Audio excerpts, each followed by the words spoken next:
Bolivia are two separate countries that are very alike.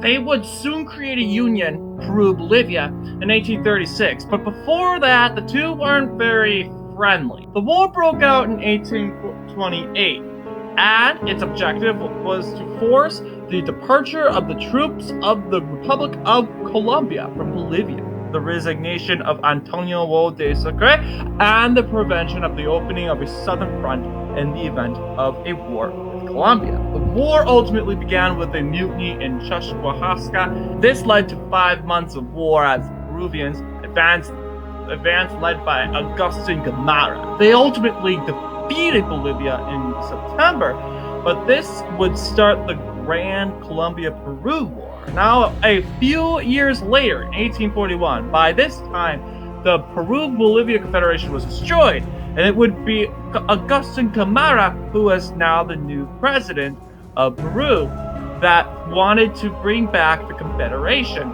Peru was invaded in October 1841, but ultimately the Bolivians stopped his advance in November. President Gamarra was killed in action, resulting in a huge defeat for the Peruvian army. There, the Bolivian army begins to enter Peru in December, seizing its south. Peruvians recaptured some of their southern lands in January of the new year, and they pushed the Bolivians out of Peru in April.